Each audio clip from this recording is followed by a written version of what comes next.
welcome to the Bamboo Podcast, where we interview a range of guests on self-care, baby care, and relationships during the perinatal period. We are your hosts, Kayla and Leah. Today's guest is Jessie Borelli.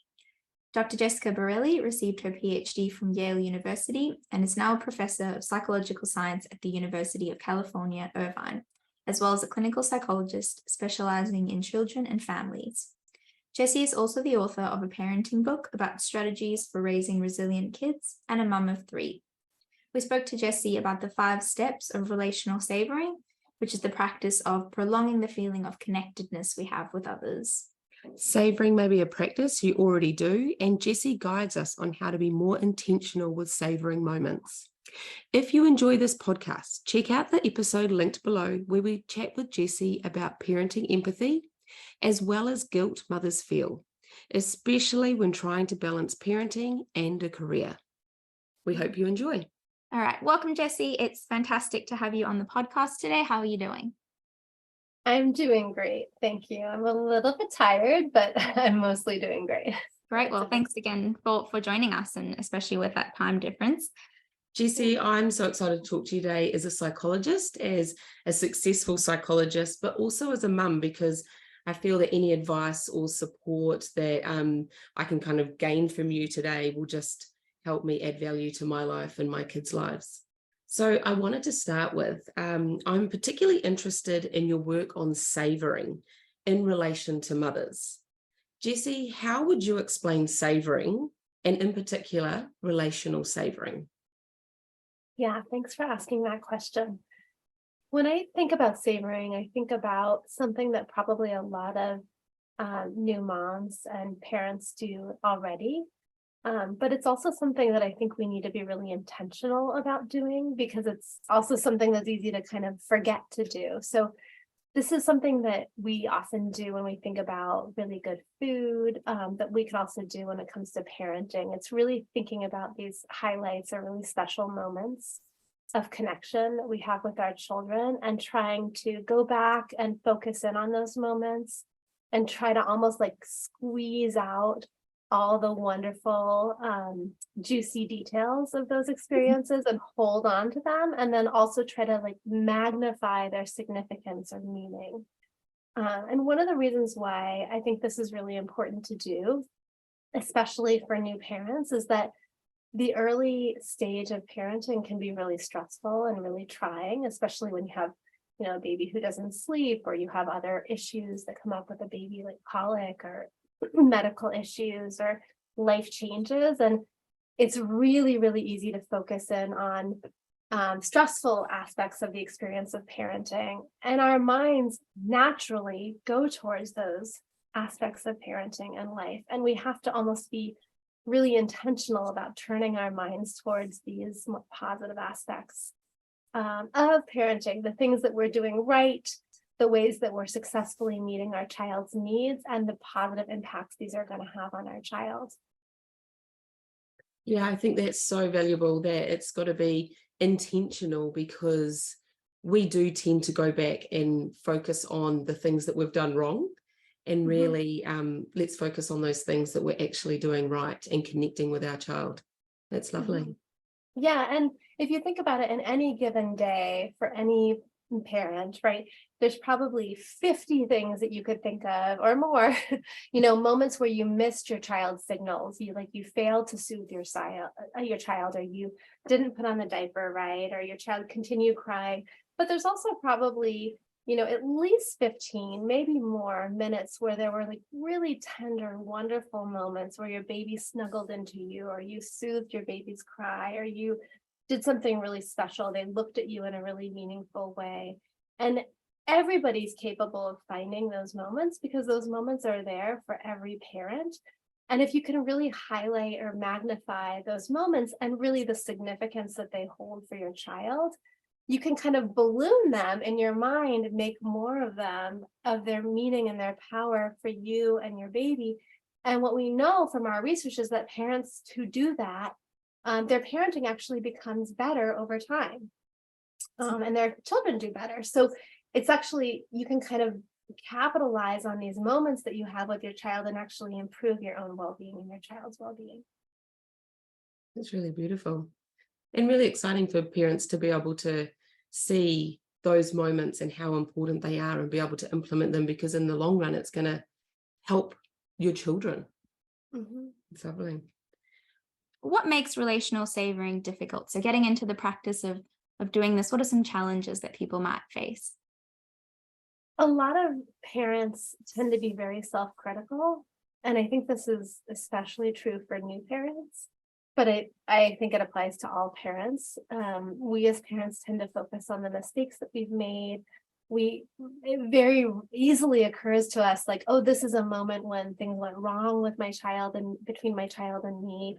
Um, and those are the types of examples that I think occur to us, very easily. So it can be hard to identify moments when things went right, and then even when you identify things that went really well, and you're trying to focus on savoring those types of moments, it can be difficult to hold on to them. So maybe let's say you have identified like, this is a really good moment for me to savor. There might be some feelings that enter into the savoring, like worrying or guilt, fear that those moments won't last, for instance, like maybe thinking, well, my child and I had this really special moment of connection, but what if that's the only moment we ever have that's like that? Or what if I can never soothe him in that way again? Or what if I'm soothing him too much? And what if my soothing is actually going to spoil my child and make him more difficult to soothe in the future? Yeah, right? It's easy, I think, for us to start worrying actually and make it difficult for us to stay in this place of just purely enjoying the connection and the benefits that we're giving our children. So those, I think, are really the main challenges of engaging in savoring. Do you find that there's maybe certain types of experiences that are maybe easier for someone who is new to practicing savoring? So I would think maybe, just spending quality time, maybe playing is maybe an easier way to start really feeling present in that moment, as opposed to, wow, I really engaged in a positive manner with my child during, maybe a disciplining moment or something where there is maybe that potential that you could catastrophize or sort of overthink that situation. That is such a good question. And you have really good instincts. So yeah, I mean, I think to some extent, this also requires knowing yourself as a parent well, too, because it requires knowing almost what your emotional danger zones are.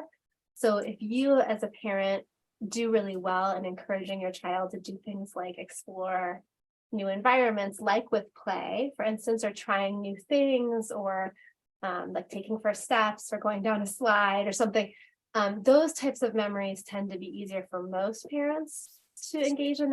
And in our terminology, we call those secure base types of memories. So those are the types of memories where parents are really acting as an anchor from which their child can go off and do something new and exciting, knowing that their parent is there to support them. But those memories are easier for most parents, but not all parents. Some parents experience anxiety. That was my first thought as a relatively anxious person, that Yeah. would be quite a daunting experience, especially as a new parent, Yeah. to let your child sort of branch out and Yeah. sort of experience the world. Yeah. And so other parents, for example, those parents who experience more anxiety, savoring those types of memories, they might feel better really savoring memories where they nurture their child more or comfort their child from something maybe in the outside world that was frightening to their child, or just holding and providing physical comfort to their child might be the best memory to savor. But sometimes it does just require a little bit of exploration for the parent themselves to really say, like, okay, which types of memories do I feel best engaging in this activity year round? Is it these moments of providing really tender comfort for my child, or is it these moments of encouraging my child to go out and try something new, or is it just moments where I'm just spending time with my child and enjoying being in their presence? And really, our findings show that really engaging in any of those types of savorings can be positive. Jessie, I was wondering, how can people get better at savoring moments? Yeah, one of the things that I would recommend is trying really hard when you're first trying to savor to think about all of the details of the memory. Mhm. So when we recommend this to parents, we talk about it as a 5-step process. The first step is thinking about all of the details of the memory. So really almost like you're trying to paint a picture of what happened in the experience, as though you're, painting a picture for someone else who wasn't there. And that the goal of that step seems to be really important, because it almost is like you're placing yourself back in that memory. So we ask parents, what could you see? What could you hear? What could you smell? Really trying to think, what did your child smell like? What did their skin feel like? What was their body temperature like? What was the air like, outside? Just almost at a sensory level, trying to place yourself back in that moment. That's the first step. The second step is thinking about what emotions you were feeling and trying to recreate those feelings in the moment, even going so far as to try to feel them, in your body and locate them.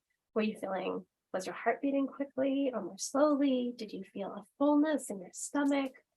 Could you feel your cheeks flushing? What did you feel in that moment?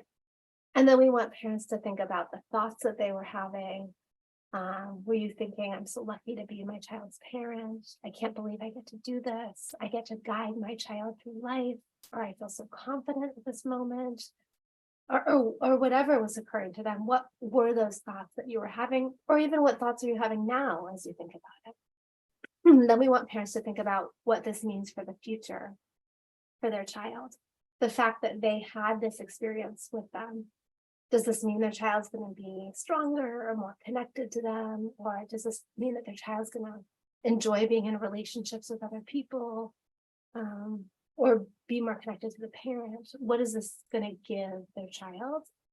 And then we ask parents to just think about anything that occurs to them at all. Does this have impacts on other relationships in their lives? Or does this make them think about how they want to be as a parent to their child? Brilliant. That's That fantastic. really and it really, I think then parents can take that away and work on each of those steps. Yeah. And they're really the techniques that they need to know to be able to really savor those moments. It takes me back to when my kids were really small.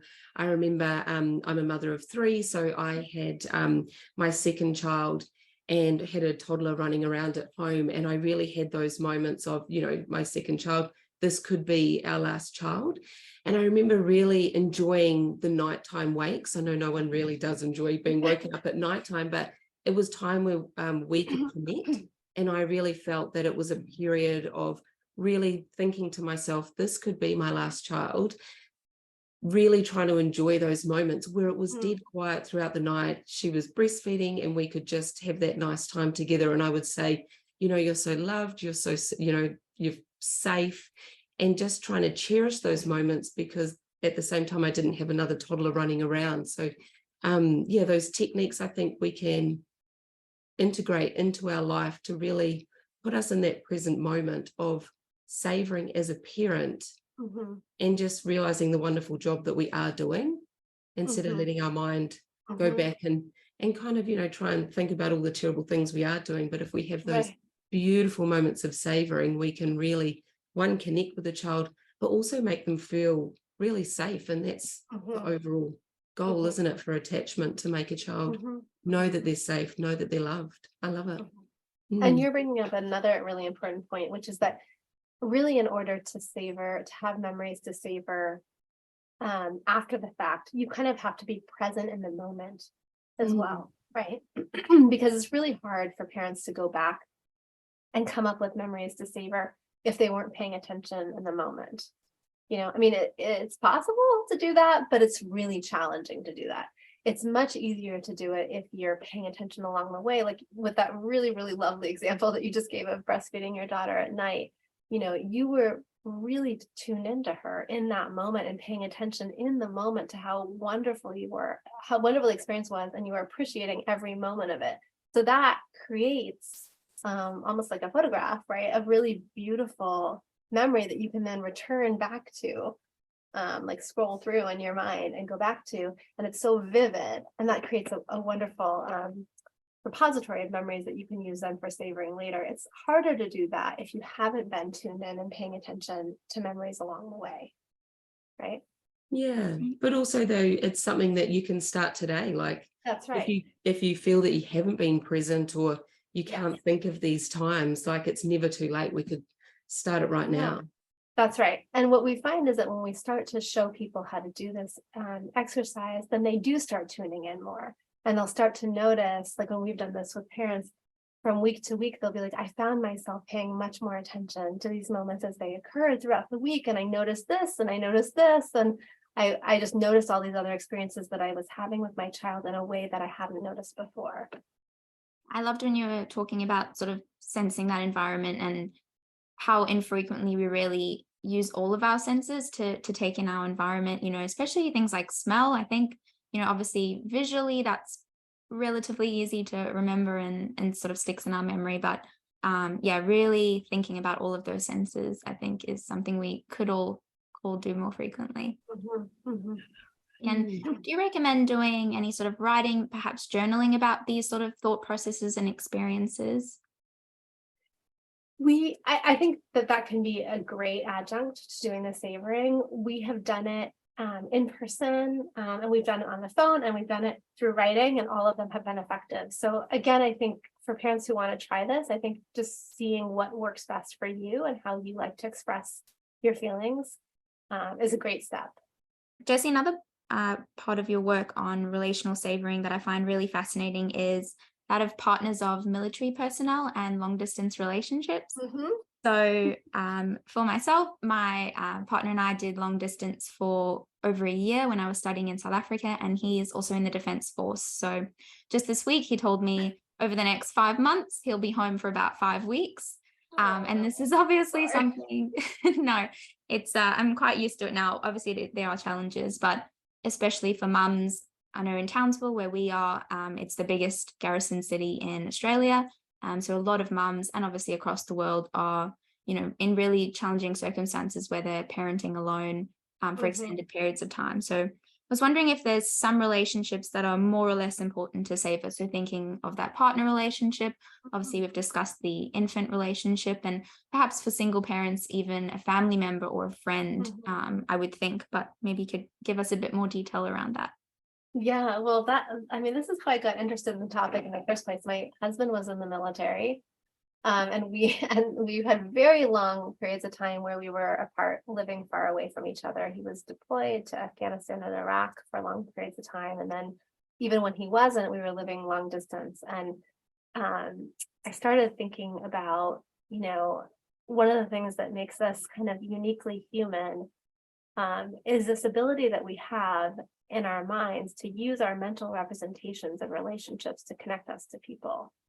I like to use my mind to help me deal with my emotions, right? So I was having a very hard time with these separations, and I started thinking intellectually about it, which is the way I cope with things. And I started thinking about how, we can use these mental representations of relationships that we have to help us cope with separations. And that's something that really is pretty much uniquely human, right? That we can visit someone in our mind, essentially, by visiting our mental representations of people. And you can essentially, that's what relational savoring is, in a way, right? It's going back to a memory, and in this case, it's a positive memory of connectedness that you have with someone, and using that to try to strengthen something, a feeling that you have with someone, or a mental representation that you have when they're not there. And I thought initially, at least that's where my work started, was thinking that could strengthen a feeling of closeness that you need to have with someone when they're far away, when you can't physically reach out to them. Because what Bowlby talked about was this idea that physical separation is a really core threat to attachment relationships. When you don't have that, it's a really big challenge for relationships. And so we need this, we need to do something to help us manage the stress of being apart from people. And what can we do, right? And when my husband was in the military, we didn't have things like FaceTime, and we didn't have a lot of texting stuff, a little bit. Now it's a lot easier, but still so hard to be apart from your partner, and you don't have all these ways of reaching out and touching them and getting physical reassurance from them in the same way that you do when they're present. So we have to do a lot more to make ourselves feel safe and secure and close to them. And I think we can do a lot with our minds. They obviously can't compensate for them being there, but that's kind of where the idea originated. Jessie, I found an article of yours particularly interesting where you talk about how different people can perceive a separation and savoring quite differently. So for those who are more avoidant, savoring can be more challenging, sitting with those negative emotions when you're away from your partner. And in my own relationship, I definitely avoided those mental representations initially, but over time, those memories have become easier to sit with when my partner is away. And I definitely experience more positive emotions drawing on those memories we have together. Thank you. Yeah, I mean, I think what you said is exactly right. And I think that finding ways to cope with the separation, it looks different for people who have different ways of managing, their general style to relationships, as you're talking about, right, with respect to attachment. And I'm not sure that during a deployment or a separation is the time to try to change that, because during a separation is a really challenging time, and that might be a time to kind of honor your way of dealing with challenges and just kind of respect it. But it may be easier overall if you can deal with separations by talking about them, talking about the challenges, trying to stay closer to the person overall through various different means, maybe one of them savoring, right? But many different means. But I'm not sure that trying to change that during a separation is the easiest thing to do. Yeah. Lastly, Jessie, I was going to ask if you had one point for mothers, for parents and carers today, what would be your takeaway? Such a good question. I think my takeaway would be to be really kind and gentle with yourselves. I think that parents in particular, moms especially, tend to be very self-critical. And I think our broader cultural context of the way in which we treat mothers reinforces this.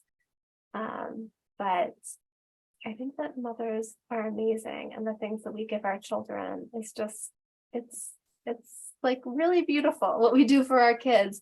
And I think that we deserve to be able to honor and focus on that more in many different ways. And so the more that we can really think about and just recognize the really powerful and important role that we play in children's and in other people, in children's lives and in the lives of others in our worlds, I think the better off we'll be. Oh, that's really beautiful. No, it's lovely words. Thank you. And because I just love this concept of savoring to support parents and to connect them to their children and to really make sure that they are connected to them and the kids have that sense of security. It's really beautiful. Thank you for sharing it with us today.